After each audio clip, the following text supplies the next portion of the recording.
1 tahun ya Pak. Saya ingatnya di BMB, saya didoakan waktu itu. Bapak seperti senayang karena tahu apa yang ada di kepala saya waktu itu. Kami sangat diberkati karena Bapak berkenan hadir pada saat siang hari ini, dan berharap kami nanti juga didoakan sehingga kami bisa lebih kuat lagi menghadapi kenyataan, menghadapi hidup. Mari Bapak Ibu, seberapa yang sudah hadir kita bersyukur. Kita memberikan yang terbaik untuk nama Tuhan, memuji, menyembah nama Tuhan. Hanya Tuhan saja yang layak ditinggikan. Kita akan mulai ibadah pada siang hari ini. Kita akan pujian, kudus, kuduslah Tuhan, Anak Domba Allah. Dia saja Yesus yang layak kita sembah dan kita tinggikan.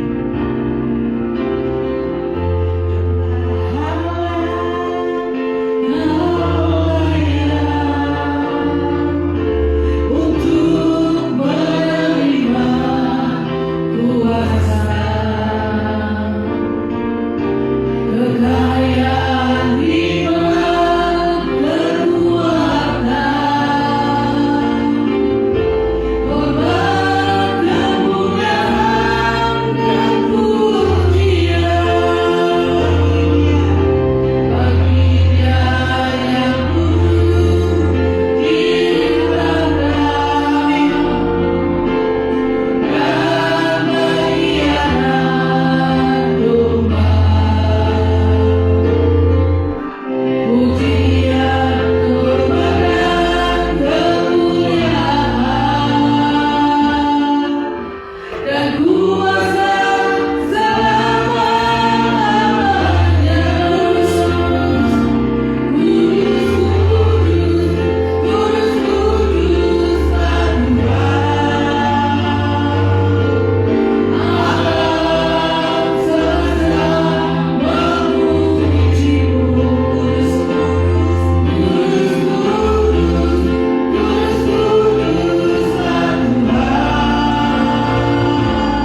berkuasa mengusung Tuhan. Berkatalah Tuhan melalui hamba-Mu, kami siap mendengarkan firman-Mu. Terpujilah nama Engkau selamanya. Kami sambut firman-Mu hanya di dalam nama Tuhan Yesus Kristus. Haleluya. Amin.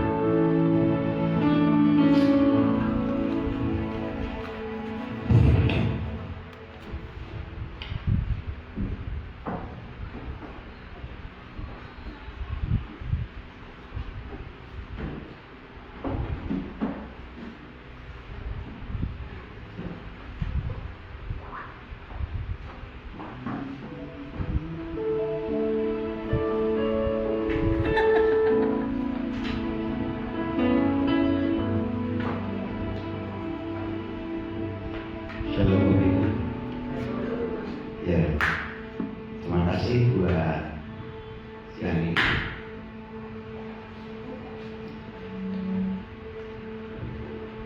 Yang di sekolah ini siapa saja? Yang sini. Ini. Oke.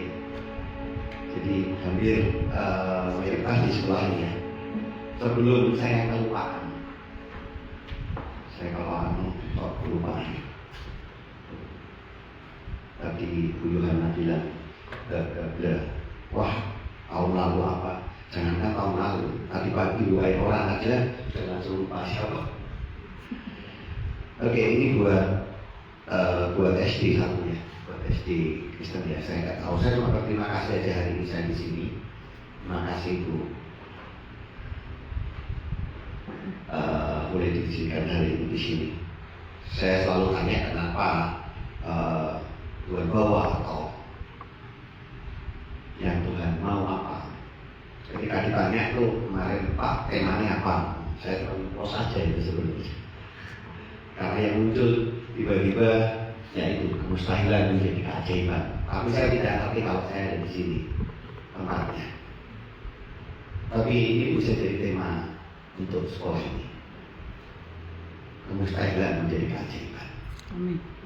Tapi yang saya mau sampaikan sebelum saya sampaikan firman Tuhan, yang pertama, saya tidak ngerti dengan para guru dan para pengurus yang ada di sini. Yang pertama, kalau salah jangan langsung mentah-mentah. Tapi saya akan bicara apa adanya belak-belakan. Ya, buat SD 1, SD Kristen 1. Yang pertama, jangan saling ribut. Ada yang saling menyalahkan, ada yang saling ribut. Saya tidak tahu, tidak sepakat. Bahkan dengan yang sebelah saya tidak tahu apa itu. Tapi ada keributan yang walaupun tidak, tapi itu tidak menyebabkan kesepakatan. Saya berdoa, engkau bisa duduk damai, duduk bersama, rukun damai. Sebab firman berkata, ke tempat di mana rukun damai kesanalah perintah berkat itu diberikan. Betul? Di mana ada kerukunan, di situ ada berkat. Jadi di antara pengurus, terutama guru, karena saya lihatnya di ruang guru. Ya, yang kedua, saya berdoa. Saya tidak tahu ini di bawah yayasan ya, di bawah yayasan atau di bawah perserikatan sekolah Kristen. Nah, kalau yang pegang sendiri berarti perserikatan, belum jadi yayasan, perserikatan ya. Saya nggak ngerti, tapi saya benar tidak salah. Tapi yang boleh dikatakan seperti sudah tidak ada keyakinan dengan tempat ini, dan bahkan beberapa orang ingin meninggalkan. Dari pengurus maksud saya, bukan dari sekolahnya. Saya berharap, saya berdoa, Bapak Ibu berdoa sungguh-sungguh, minta keputusan Tuhan, sebab hanya Tuhan yang sanggup mengubahkan. Tapi satu hal, tetaplah yakin bahwa Tuhan akan untuk mengubah keadaan. Yang ketiga, saudara merasa terhimpit, saudara merasa terpepet, karena sebenarnya ada spirit yang coba datang dari berbagai tempat, khususnya Kalau saya boleh jujur, kita pilot menyerang tempat ini dengan cara tempat ini terus didoakan supaya mati, supaya berhenti. Dan itu seperti spirit yang mengikat, menjerat, mengikat makin kuat, makin kuat. Saya tidak tahu saudara akan melakukan apa, tapi yang Tuhan tahu. Doa puasa 7 hari setiap 1 bulan. Saya tidak ngerti saudara mengaturnya bagaimana. Dalam 1 bulan ada 7 hari puasa. Mau diatur bagaimana dalam waktu 1 bulan. Yang berikutnya, saya berdoa kok tidak hanya sekedar rohani, apalagi jasmani. Jangan hanya sekedar rohani, apalagi jasmani, tapi saya berdoa Bapak Ibu masuk dalam yang namanya ilahi. Sebab kita ini Kristen bukan hanya sekedar rohani. Rohani itu tidak cukup baik, walaupun lebih baik daripada jasmani. Kita ngajar, kita jadi guru dan sebagainya. Saya berharap engkau sanggup dari buat membuka portal ilahi, membawa yang ilahi itu, bukan hanya sekedar menjalani yang rohani, apalagi hanya sekedar jasmani, sekedar ngajar, sekedar melakukan, sekedar wah aku Kristen, agama berarti harus rohani, itu baik. Tapi saya berdoa, ibu-ibu, bapak yang di sini, engkau naik kepada yang lebih tinggi, yaitu yang ilahi. Saya akan jelaskan satu-satu karena habis waktu saya. Yang berikutnya, beberapa dari saudara saya, tapi saya berharap tidak, tapi engkau sudah jauh dalam rutinitas. Engkau tidak lagi menjalani sesuatu itu dengan gairah, dengan passion, dengan cinta. Saya berdoa, jalani kembali daerahmu. Maksud saya apa? Begini, Bapak Ibu pernah mendengar cerita suku 12 suku Israel yang masuk tanah Kanaan, tapi terus kemudian Yosua waktu itu marah di dalam Yosua 18. Karena apa? Dikatakan begitu? Karena waktu itu 7 suku di antaranya mereka belum menduduki daerahnya. Bagaimanapun menurut saya sekolah ini adalah patok pemerintahan kerajaan Tuhan di kota ini. Betul?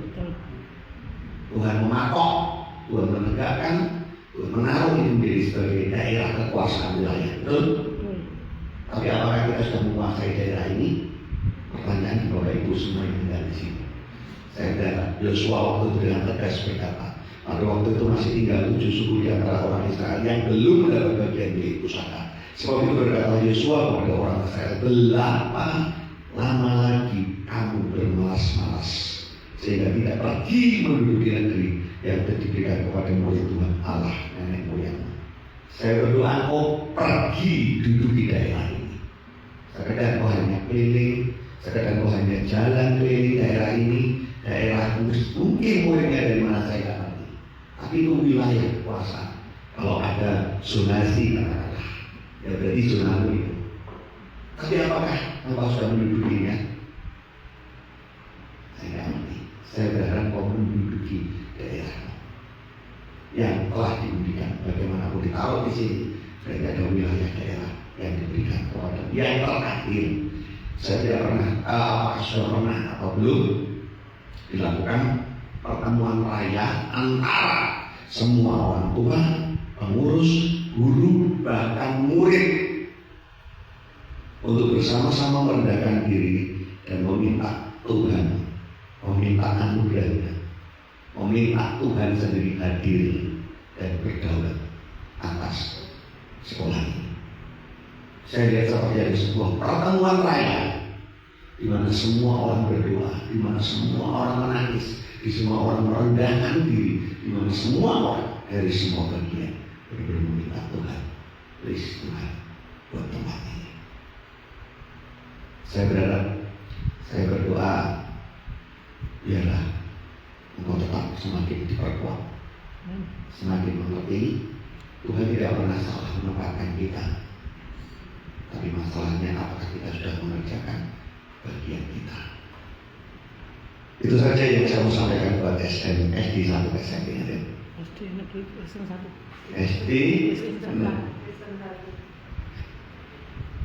Oke, sekarang kita lanjut ke apa yang Tuhan taruh hari ini. Pemustahilan menjadi keajaiban. Yang pertama, izinkan Tuhan merekayasa hidupmu. Saudara pernah baca di dalam 1 Samuel 9 ayat 20. Itu peristiwa di mana kalau secara keseluruhan Bapak Ibu membaca bagaimana hari itu Saul kehilangan keledainya. Betul? Dia kehilangan keledai, dia cari dari satu daerah tidak ketemu, dia pergi ke daerah lain lagi tidak ketemu, dia pergi lagi ke daerah lain tidak ketemu. Sampai akhirnya karena berlarut-larut berhari-hari, Saul ngomong sama bujannya, waduh, ini jangan-jangan nanti bapak kita, bapakku bukan lagi nyariin keledainya, malah bingung nyariin aku kok gak pulang-pulang, kan gitu loh Saul. Ya wis kita balik aja yuk. Saul kayak gitu sama bujannya. Terus Saul bujannya ngomong, jangan, ini di tempat ini ada melihat apapun yang dikatakan yang berhasil, apapun yang dia omong, gak ada gagal. Firman Tuhan ada padanya. Kita datang ke dia, loh ini kata ke dia, udah gak ada makan, gak ada apa-apa yang kita bawa. Terus ada bujan, ini masih ada nih, nah ini sekian, kita bawa aja ya. Oh, itu dulu bagus juga. Ayo kita ketemu yuk. Singkat cerita hari itu mereka ketemu dan tanya laporan. Oh iya gimana? Oh itu baru aja naik ke sana. Cepat aja nanti ketemu. Dan ternyata Samuel hari itu sudah mengadakan pertemuan raya dari semua pemimpin 30 orang pemimpin kota itu sedang kumpul dan Saul diajak ke sana. Pertanyaan saya, setelah itu Saul mendapat apa dari Samuel? Diurapi, diberi nubuatan bahwa akan jadi raja. Betul? Saya mau tanya, siapa yang bikin gara-gara keledainya hilang? Siapa yang nyuruh keledainya pergi dari rumahnya Saul? Siapa yang nyuruh keledainya pergi dari rumahnya Saul? Tuhan kan? Iya kan? Jadi yang bikin gara-gara Tuhan kan? Keledainya hilang, loh iya lah, keledainya diusir keluar pergi. Nah kan siapa yang nyuruh keledai kalau nggak Tuhan yang berintervensi terhadap keledainya? Betul? Keledainya pergi, dicari, tolong nggak ketemu. Cari sana nggak ketemu, cari sana nggak ketemu, cari ketemu. Yang kedua, siapa yang suruh bujangnya bawa perak itu? Ya Saul aja udah kehabisan bekal, bujangnya mau bawa, dia tetap aneh. Yang berikutnya, kok iya hari itu Samuel pas ada di situ dan sedang mengadakan pertemuan raya di mana semua pemimpin kumpul. Siapa yang merekayasa semua itu? Siapa yang beracara atas semua itu? Kalau bukan Tuhan. Betul? Yang saya mau Bapak Ibu perhatikan ya, kadang kala krisis diizinkan Tuhan terjadi. Kadang kala keledai diizinkan hilang. Pengharapanmu, macam-macam yang Allah hilang lagi, hilang. Tapi ternyata di balik itu ada rekayasa hilang untuk Tuhan membawa Saul ketemu Samuel dan kemudian dipilih menjadi raja. Jalannya mungkin tidak enak, awalnya mungkin tidak enak.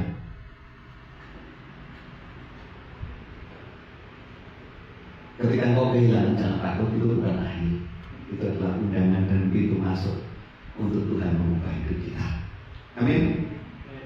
Latar belakangmu tidak penting, tujuanmu lebih penting. Latar belakangnya Saul dari Benyamin, suku Benyamin, suku yang tak kecil. Ya udah putus sopo. Nah keadaanmu kayak ini, nggak penting latar belakangmu. Panggilan Tuhan ini yang lebih penting. Yang akan menentukan masa depan adalah panggilan Tuhan, bukan latar belakang kita. Kenyataannya bisa jadi kehilangan keledai, tapi faktanya sebenarnya kebenarannya bukan fakta, kebenarannya adalah Tuhan sedang merekayasa untuk kau ketemu dengan destinimu, ketemu dengan takdirmu ketemu dengan tujuan ilahi yang Tuhan sudah tetapkan bagi hidupmu. Amin. Biarkan Tuhan merekayasa. Jangan cepat-cepat marah, jangan cepat-cepat jengkel, jangan cepat-cepat menyalahkan orang lain kalau keledainya dibawa pergi. Lihat dong. Wah, ini kurang ajar, gini, bikin repot. Pada waktu engkau diajak muter-muter untuk mencari yang terbelang, percaya Tuhan sedang menyiapkan sebuah mahkota buat hidupmu. Amin. Ya pesawatnya diajak muter-muter kok. Ke kota ini dia ketemu, kota ini dia ketemu, kota ini dia ketemu. Itu muter-muter kok. Perjalanan ini gak jelas, seolah-olah muter sana sini.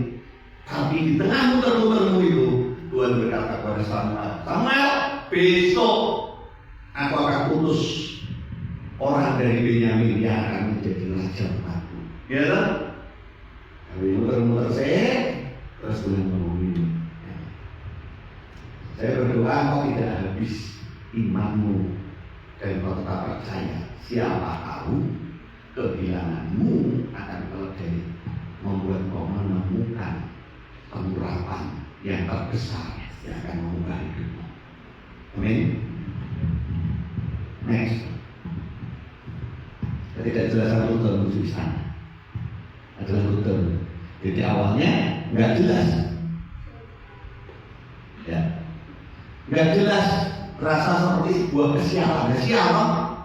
Hilang kode ini, sial hilang. Sepertinya, tapi proses Tuhan sedang mengiring langkahmu di luar logikamu untuk sampai di istana, di tempat di mana semua pembinaan terjadi. Amin. Mungkin sial ini saya jangan sial sih. Tuhanlah pembuat kemustahilan menjadi keajaiban. Tuhanlah sang sutradara terbaik mengubah kutuk jadi berkat, mengubah kesialan menjadi penggenapan yang ajaib.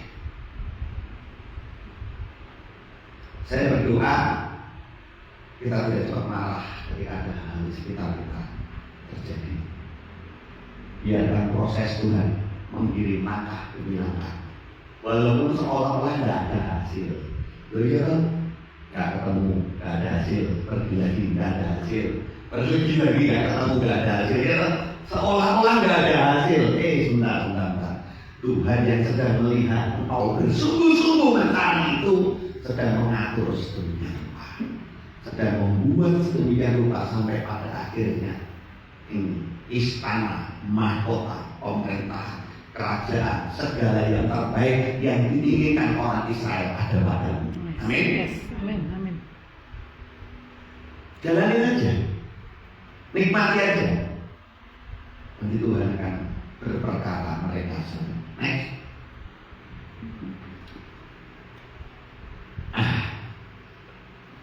Ini prinsip menghindari jebakan. Kalau dibaca dalam Mazmur 1 ayat 1, 2, dan 3. Mazmur 1 ayat 1, 2, dan 3. Boleh ada yang membacakan? Mazmur 1 ayat 1, 2, dan 3. Walaupun saya hafal, silakan. Saya membacakan Mazmur 1 ayat 1, 2, dan 3. Mazmur 1 ayat 1, 2, dan 3. Berbahagialah orang yang tidak berjalan menurut nasihat orang fasik, yang tidak berdiri di jalan orang berdosa, dan yang tidak duduk dalam kumpulan pencemooh, tetapi yang kesukaannya ialah Taurat Tuhan, dan yang merenungkan Taurat itu siang dan malam. Ia seperti pohon yang ditanam di tepi aliran air, yang menghasilkan buahnya pada musimnya, dan yang tidak layu daunnya. Apa saja yang diperbuatnya berhasil. Oke, kita akan lihat satu persatu. Dikatakan tidak berjalan menurut nasihat orang fasik, tidak berdiri di jalan orang berdosa, tidak duduk dalam kumpulan pencemooh.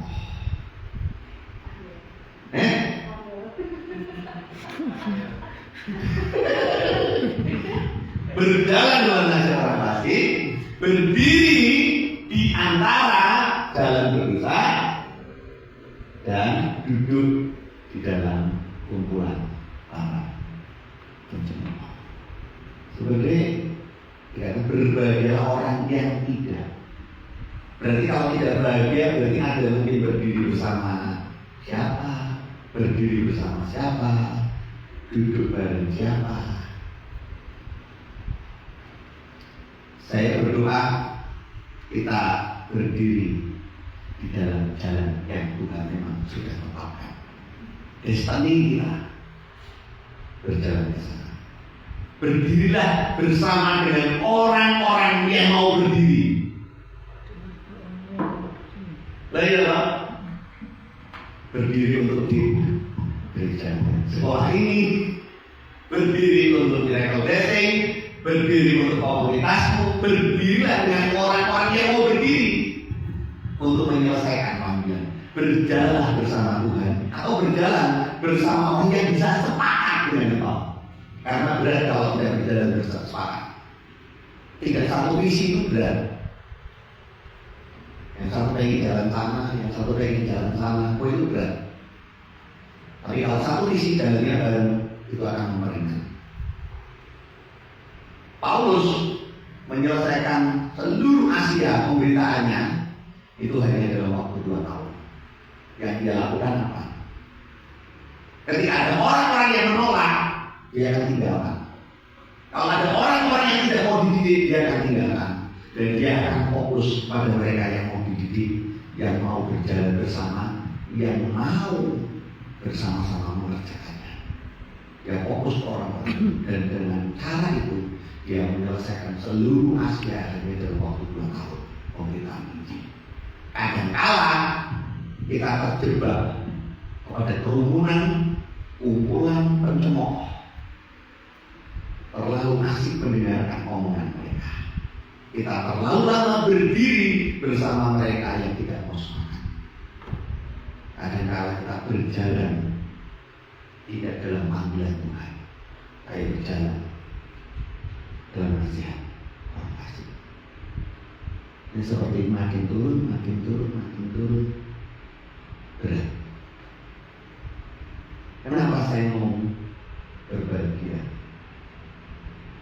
Kenapa saya berkata duduk? Coba next. Saya jelasin lebih lanjut.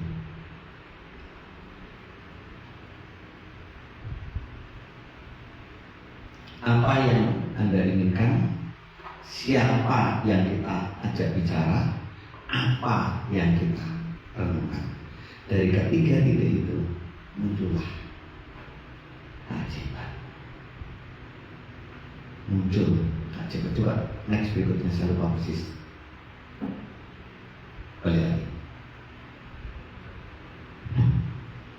Jadi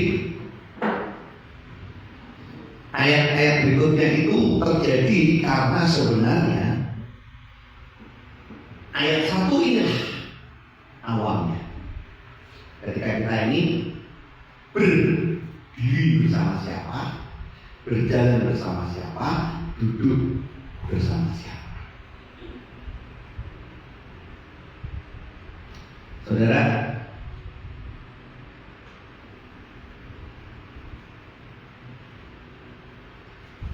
jadi sebenarnya itu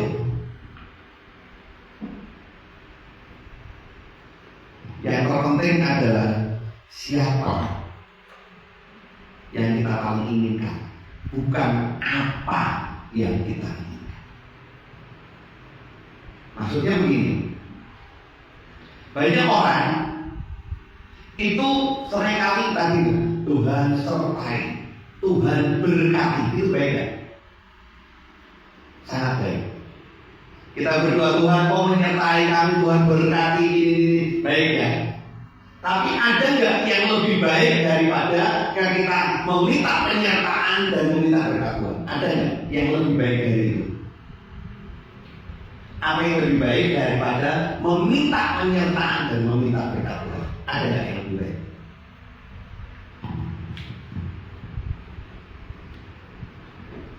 Apa yang lebih baik daripada Sekedar kita meminta penyertaan dan meminta pengakuan. Ada nggak? Hikmat. Betul? Minta apa? Menentukan. Yang lain? Petunjuk. Oh, bersyukur. Motivasinya apa yang kita inginkan. Tapi sebenarnya saya lebih suka di situ. Bukan hanya apa yang kita inginkan, siapa yang kita inginkan. Ketika kita meminta berkat, berarti kita apa yang kita inginkan, betul?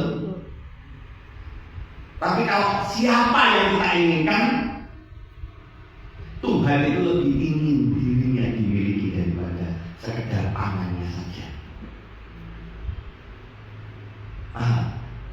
Jadi apa sebenarnya kita inginkan?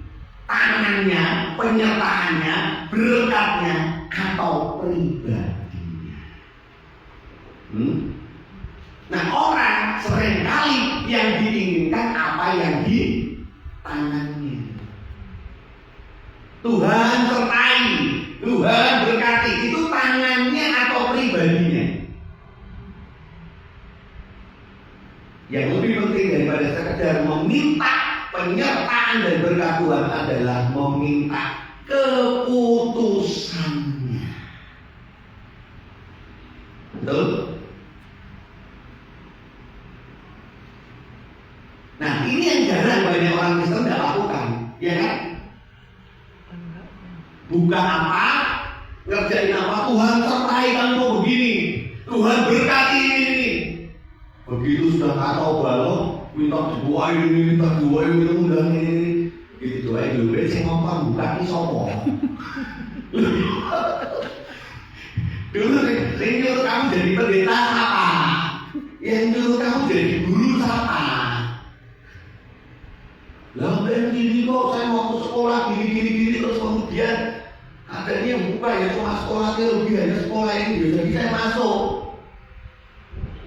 Tuh kan sekarang lulus dari sarjana teologi, kok Tuhan buat kerjaan angel, gak ada pekerjaan kok hasilnya gini. Bukan hanya sekedar meminta penyertaan dan berkat Tuhan, tapi saya berharap engkau menginginkan yang lebih dari itu, yaitu pribadinya, keputusannya.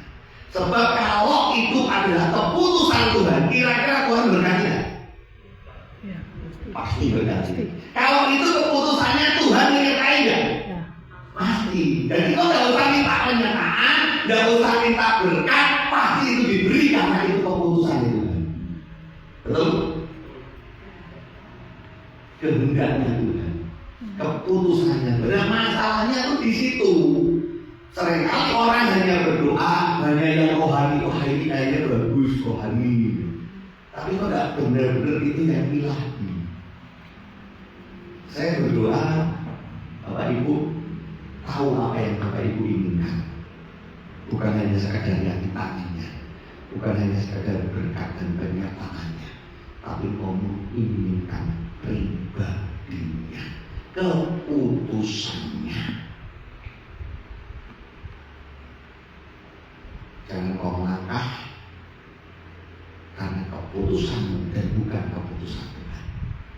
Pak caranya dia itu yang sering jadi masalah banyak orang Kristen. Mendengar suara Tuhan ini dia Pak. Nah, emang Tuhan bicara. Kalau engkau melakukan sesuatu yang diputuskan Tuhan, ujungnya pasti aja. Pasti sangat aja. Saya kemarin harusnya ini minggu lalu ya, tanggal 21 ya, pertemuan ya. Biasanya minggu ketiga. Atau memang bulan juga? Enggak, biasanya minggu ketiga. Memang minggu ketiga. Ini Tapi kan sudah, jadi mundur. ya, terima kasih karena diundur dari diundur seminggu. Saya nggak ngerti. Saya terima kasih aja diberi kesempatan. Ya, minggu lalu saya nggak bisa. Ya, anugerah Tuhan minggu lalu memang saya nggak bisa. Saya sedang ada di luar kota, kebetulan wisuda. Nah, waktu saya mau ambil S2,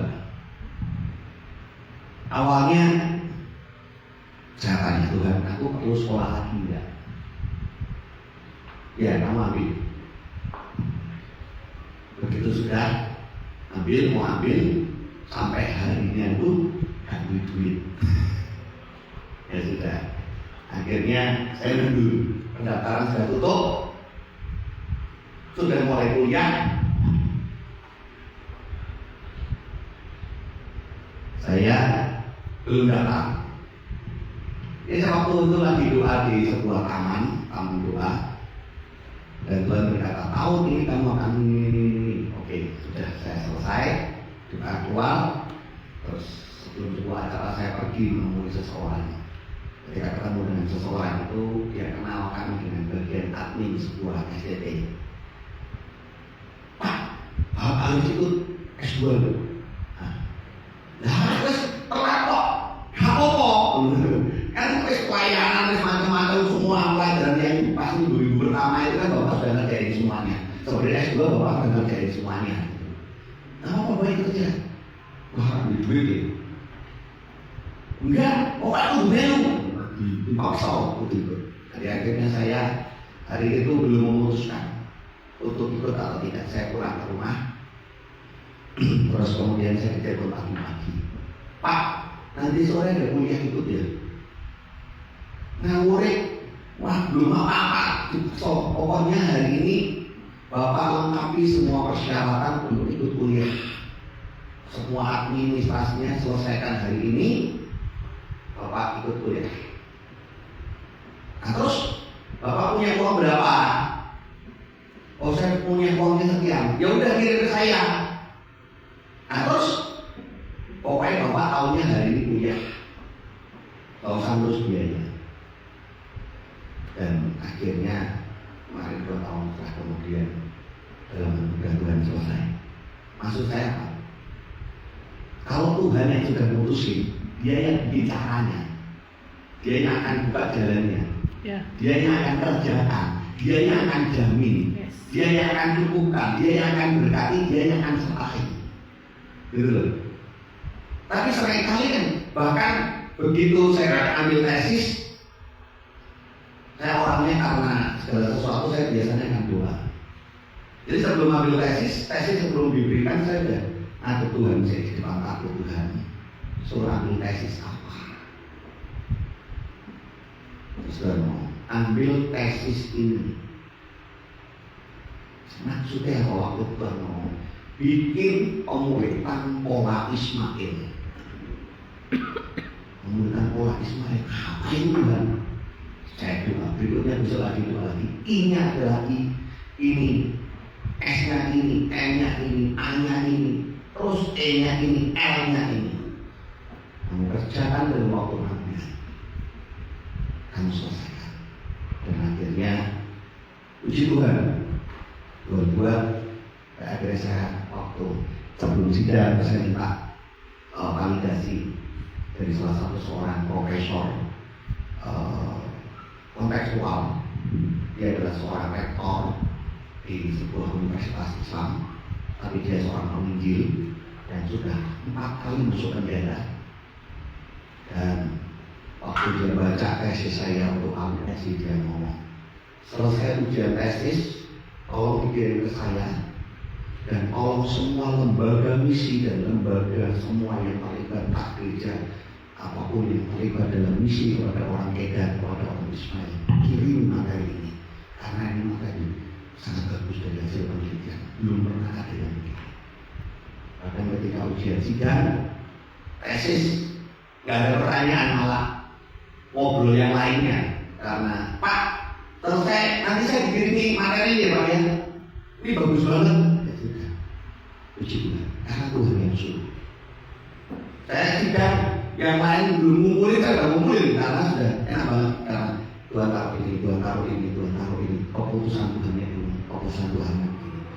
Jadi saya berdoa bukan hanya apa yang kau inginkan, bukan hanya angannya, tapi kau menginginkan pribadinya, kau menginginkan keputusannya, karena kerajaan Allah terlebih dahulu dan kebenarannya. maka semua akan ditambahkan. Betul? Jangan cari tambahannya. Jangan cari tambahannya. Tapi kita kan itu cara kerajaan Allah dan kebenarannya, maka semua akan ditambahkan. Tapi seringkali aja yang tambah, itu akan ditambah. Tapi jangan cari pribadinya. Jadi inginkan pribadinya. Filter siapa yang kau ajak bicara. Ini menarik. Saudara, coba aku lupa slide-nya beberapa untuk belakang. Terus ke bawah. Terus ke bawah.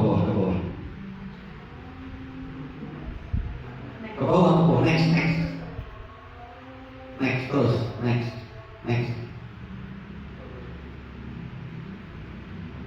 Balik lagi. Oke, terserah. Balik ke ya.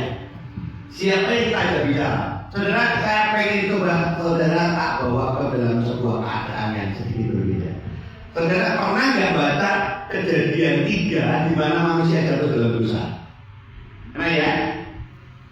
Kalau baca dan coba boleh bacakan Kejadian 3 ayatnya yang 9, 10, 11 saja. 9, 10, 11. Ini ada di bawah slide yang 7. Di sebelah siapa? Terus lagi. Nah, ya, Kejadian 3 ayat 9, 10 dan 11 itu di mana manusia jatuh dalam dosa, saya persingkat saja. Terus kemudian Tuhan mencari manusia. Adam, di mana kamu? Gitu. Aku sembunyi. Ingat kita sembunyi.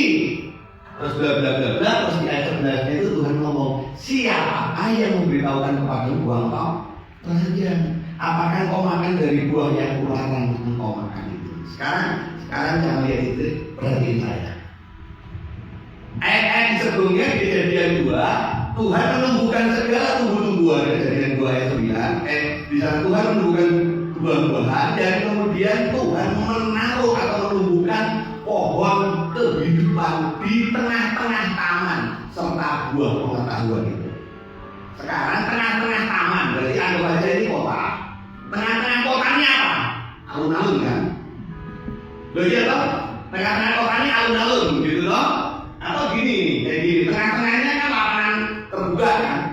Kira-kira itu tempat yang terbuka, tempat yang terlihat atau tempat yang tersembunyi? Kalau dikatakan pohon buah pengetahuan dan buah kehidupan itu di tengah-tengah taman, berarti itu kira-kira di tempat terbuka, tempat yang gampang terlihat atau tempat yang tersembunyi? Terbuka ya. Itu mungkin ada beberapa lagi yang sunrise, yang di situ lagi ngobrol, dating, pacaran, yang di situ ini malam ngobrol lagi, ngopi, yang di situ. Coba bayangin, kalau itu sesuatu yang Tuhan larang, bukankah lebih baik kalau Tuhan itu taruh di pojokan tersembunyi yang tidak kelihatan gitu ya? Ini sudah terlarang, tidak boleh dimakan, ini dicolokin motong. Ini dilarang tidak boleh dimakan, tapi dia taruh di tengah-tengah taman di tempat yang paling kelihatan yang mana? Kayaknya ini sengaja ini ya. Ini konyol ini kayaknya ini sengaja mencoba ini kayaknya. Ini kalau dinalar ya. Masalahnya ketika dia mulai makan buah itu, pertanyaan saya, Tuhan menghakimi menyalahkan manusia itu karena ketidaktaatannya atau tidak? Enggak. Yang pertama, ketika manusia ketahuan jatuh dalam dosa, Tuhan tidak menghakimi ketidaktaatannya. Tuhan bahkan tidak menyalahkan kalau dia makan itu. Yang dia tanya pertama adalah, sopo sing kaya ngerti? Yang pertanyaan pertama Tuhan itu, siapa yang memberitahu kepadamu? Ibaratnya sopo sih kok ngajak ngobrol gitu. Loh ya, yang kamu tuh dikasih tahu siapa? Kamu tuh diberitahu siapa? Siapa yang ngajak ngobrol kamu? Siapa yang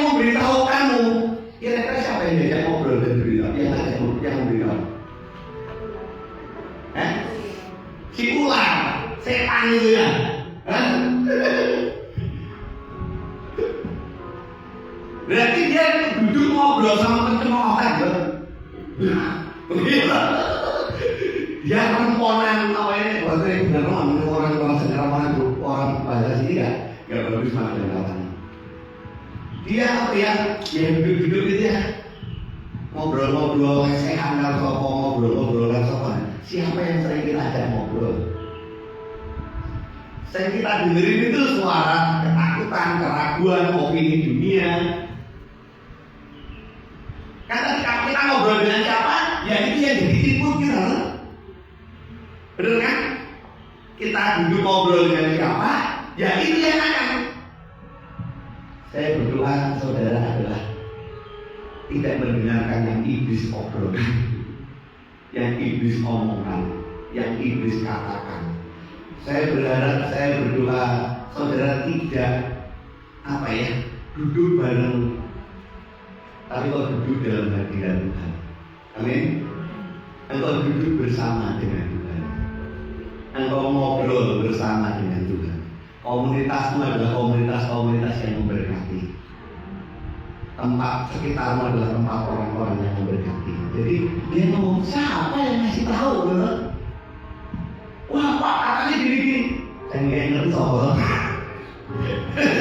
Kok pengen ngerti? Wah Pak, ini rasanya nggak mungkin. Ini gini, sopo sih ngomongin gitu loh. Wah ini rasanya nggak akan sembuh. Ini rasanya nggak akan bisa.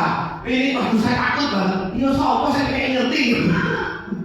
Sopo sih ngomong itu kok omongannya siapa, itu keputusannya siapa? Betul. Ini kadang-kadang Tuhan ngomong sama Adam dan Hawa gitu. Kok kamu ngerti nek telanjang, sopo saya pengen ngerti gitu. Jadi sebenarnya pohon itu dipakai oleh Tuhan untuk mengingatkan manusia yang sudah terlalu banyak ngobrol sama setan. Bukan soal pohonnya, bukan soal pohonnya, tapi kamu terlalu sering, sudah terlalu banyak ngobrol sama setan, sampai akhirnya kau mendengarkan suaranya dan memetik buah itu. Oh itu tuh sudah di tengah taman, kok itu sudah dari dokter motor, itu sudah dari depanmu sekian waktu. Ini masalahnya pengen ngobrol harus sopo. Betul lah. Masalahnya sih baru ngomong ini omongan itu sopo kan dulu. Omongan itu tahu dulu, wah ini kondisi sekarang susah, wah ini sekarang kondisi gak karuan. Nah itu omongan sopo gue. Omongan Tuhan atau omongan itu siapa yang kau ajak ngobrol? Saya bertanya, kenapa pasti menurut sopo sih banyak ngobrol? Omongan itu sopo sih kalau ngomongin? Betul kan? Jadi biarlah kita ngobrolnya dengan Tuhan Roh Kudus, ngobrolnya dengan firman, ngobrolnya dalam hadirat Tuhan. Amin. Kalau yang akannya yang mana? Ini tadi ya, apa yang kau inginkan. Kalau mencari tangannya fokus pada Bapak, kita akan tersesat. Motivasinya menyelesaikan masalah seketika pengen. Tapi kalau kita menemukan pribadinya, kita minta keputusan dan kedaulatannya, maka yang tadi semua berkatnya akan ada pada kita. Next, 8.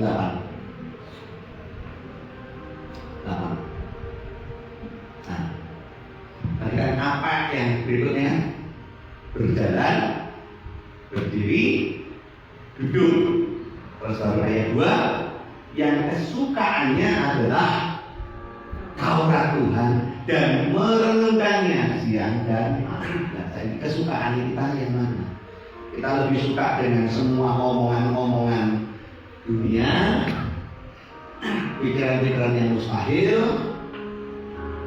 Ya otomatis kalau kita ini ngobrolnya dengan yang tadi ya mesti yang dipikirkan ya itu akhirnya bunder di ruang ini gambar ini ruang karuan.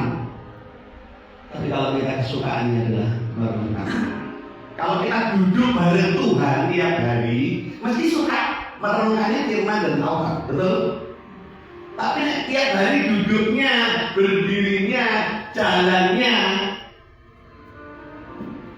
dengan semua yang duniawi, dengan semua yang sekitar kita, ya pasti itu yang akan mengisi otak kita yang jadi tidak karuan. Sehingga ketika kita berkata dalam nama Yesus, ini bisa rasanya susah karena di sini terlalu ruwet. Next.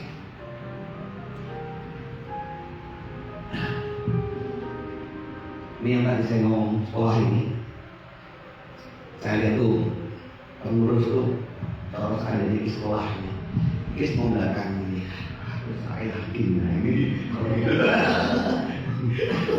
ini sudah yakin aku ini. Ini dari Yobise sih, dari Yobise iso ya. Tapi saya berdoa, keajaiban itu terjadi ketika kemustahilan ditambah dengan kesanggupan Allah, tapi keyakinan. Perubahan baru akan terjadi di keyakinan bahwa semua yang mustahil, bawa semua yang mustahil ke tempat keajaiban. Saya bilang, doa itu adalah engkau membawa ibaratnya. Ini sesuatu yang mustahil menjadi anggur, betul? Doa itu membawa sesuatu yang mustahil ini masuk ke ruangan tempat keajaiban yang terjadi.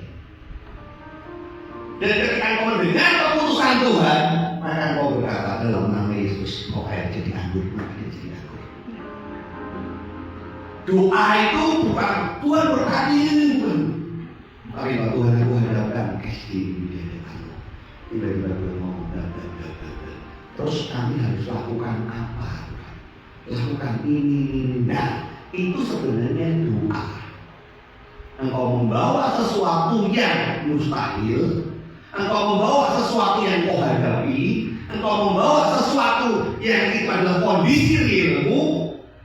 Di ruang kemustahilan itu engkau bawa masuk ke dalam ruang keajaiban di mana Tuhan ada.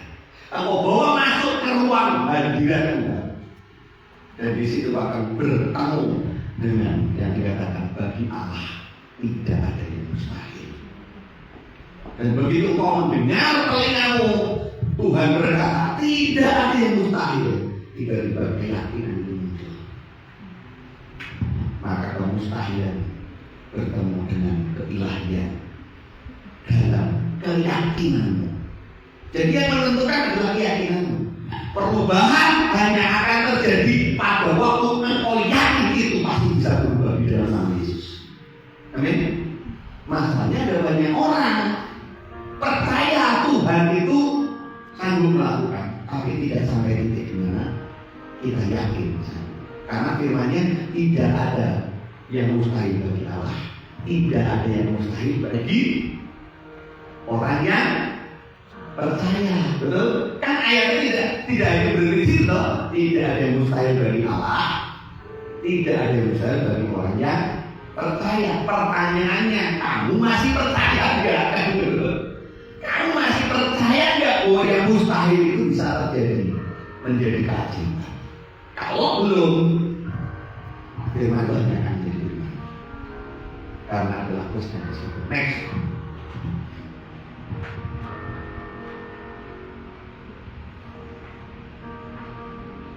Dia akan ditanam di tepi aliran air yang tidak layu daunnya, apapun yang diperbuatnya berhasil. Nah, kalau kamu duduk dalam hadirat Tuhan, engkau berdiri di dalam kumpulan orang-orang yang punya iman dan engkau berjalan dalam keyakinan, maka hasilnya keberhasilan apapun yang kita buat akan berhasil. Akarnya pertama itu adalah hadirat Tuhan. Buahnya menghasilkan dampak yang tepat pada waktunya dan memiliki daun yang bertahan dalam segala kondisi apapun. Tetap terus menghasilkan. Kenapa? Karena kau ada di dekat aliran. Saya berdoa sungaimu tidak sungai kering. Karena apa? Duduk dalam kumpulan kecemoohan, maka jadi kering. Ya kan? Duduklah dalam kumpulan bersama Tuhan. Duduklah dalam hadirat Tuhan. Duduklah bersama dengan Tuhan dan para malaikatnya. Duduklah senantiasa bersama firman dan Tauratnya, bergaul dengannya. Maka kau akan lihat yang lain boleh kering, di tempatmu tetap berkelimpahan air. Amin. Amin. Amin. Yang lain boleh susah, tapi kita tidak akan pernah mengalami kesusahan, karena sumber kita adalah Dia yang tidak pernah habis. Karena sumber kita adalah Dia yang menentukan segala sesuatunya. Saya berdoa sungguh dan akhirnya dari penjelasan berdua ini, izinkan Tuhan merekayasa hidupmu, cari keputusan dan pribadinya di atas segalanya, tanamkan dirimu dalam aliran kebidanan, kemustahilan pasti akan berteguh untuk di hadapan keyakinan kepada keseluruhan. Amin. Iya, dia merekayasa. Izinkan mungkin kehilangan pengharapan. Saya berdoa waktu sekali, karena Dia tidak akan pernah berhenti. Dia tidak akan pernah berhenti untuk bekerja di hidup kita. Satu kali saya kecelakaan, saya sebut dengan kesaksian.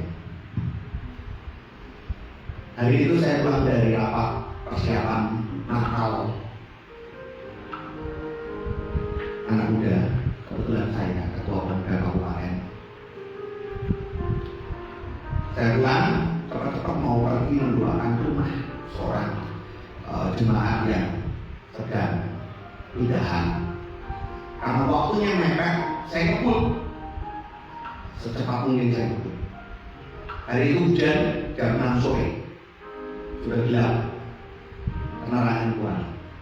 Di sebuah perempatan saya harusnya belok kiri, karena ngebut beloknya kayak kebablasannya dari arah berlawanan. Jadi saya dari sini, ini dari sini. Saya tabrak,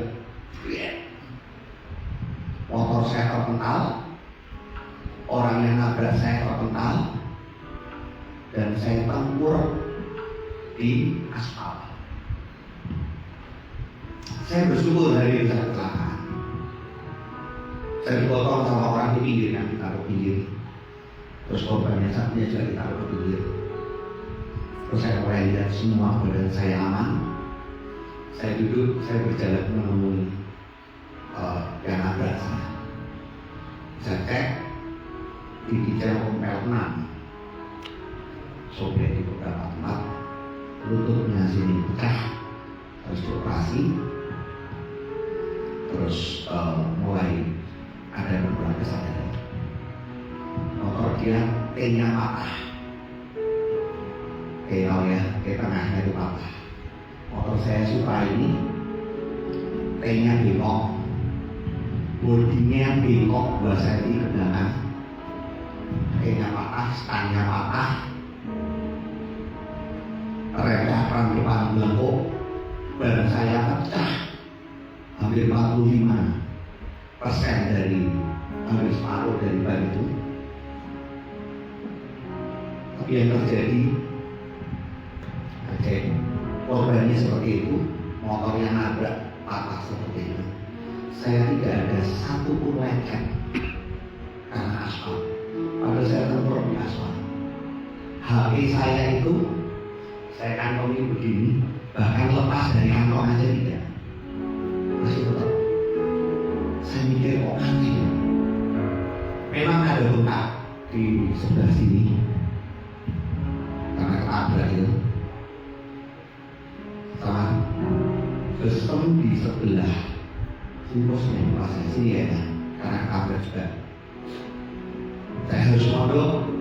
Padahal walaupun saya jalan-jalan, tapi saya dipaksa mondok sama istri dan jemaat yang hari itu datang. Karena ada ukuran di perut, dokter menyarankan untuk mondok dicek darah sekian jam dicek. Saya bersyukur hari itu, malam itu sebelum tidur saya berdoa, Tuhan ampuni aku tahu salah. Aku tahu aku salah. Enggak ngerti salah aku apa, tapi aku tahu aku salah. Ampuni aku. Terus saya merasa Tuhan datang dan Dia sentuh perut saya. Begitu Dia sentuh perut saya berkata, amin Tuhan. selesai semuanya. Hari itu sebelum tidur saya minta yang tolong yang rapi semua yang bengkak. Pagi harinya bangun tidur semua bengkak hilang. Saya ini teman sekelas perawat sama Bu Yenti. Jadi buat saya ngerti bengkak itu nggak akan selesai dalam waktu semalam. Nggak pernah ada bengkak yang selesai dalam semalam. Nggak ada. Tapi itu bengkak semalam hilang, benar-benar hilang. Pagi hari itu saya nyari bengkaknya. Yang kok tangan kok bengkak kalau mandi, aku gitu. Nggak ada bengkaknya. Mandi, saya cari besemnya. Besok di rumah di mobil, nggak ada, hilang besoknya. Besoknya saya pulang ibadah ulang tahun gereja, saya di bagian belakang.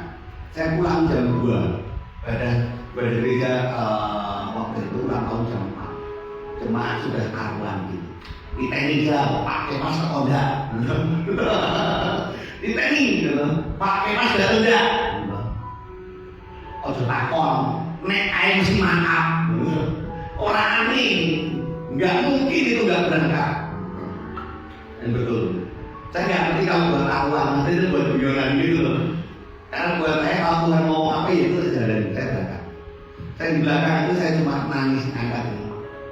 Saya waktu itu nyanyi apa ya, berdiri di hadapan tahta Tuhan apa saya mau Tuhan. Bisa jadi hari ini aku benar-benar berdiri di hadapan tahtamu di surga. Tapi hari ini aku masih berdiri di sini. Thank you Tuhan. Hari sunatnya itu hari Kamis, jadi itu hari Senin atau Selasa itu posisinya. Selasa, Kamis ibadah itu. Sunatnya ada 24 jam, saya mimpi 3 jam.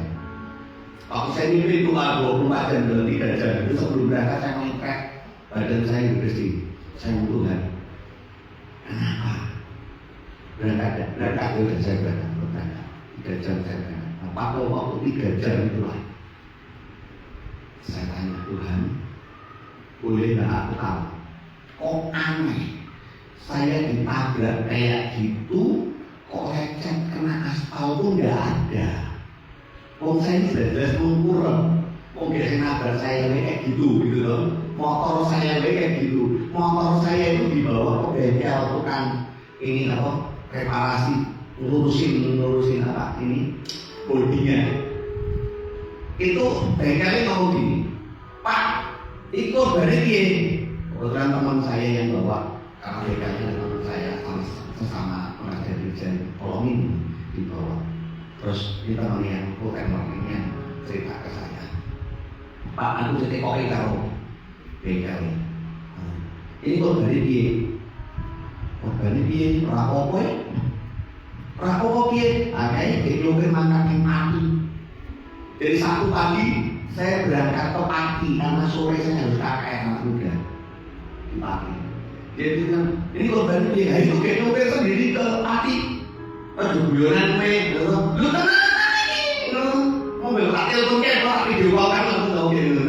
Tak video bahwa lu bener-bener nyopir dia berangkat ke sana. Saya ini selama 6 hampir 7 tahun ya mau ngerjain motor. Kalau model rusaknya motor kayak gini kebanyakan game. Kebanyakan game motornya kayak gini. Paling orang mesti bentres di rumah sakit. Kok boro-boro bentres malah mobil di hati piye. Tapi itu aku. Dan hari itu ada banyak keajaiban yang lain. Saya sehari BPJS kelar. Padahal musuhnya yang nabrak saya itu motornya STNK yang ono, SIM merah ono, orang bayar pajak. Secara normal itu tidak mungkin keluar jasa raja ini, karena kan dua-duanya loh. Tapi ajaibnya jasa raja PKS keluar sehari itu jasa raja keluar. Dan yang menarik lagi, temen yang ketabrak itu orang garis keras.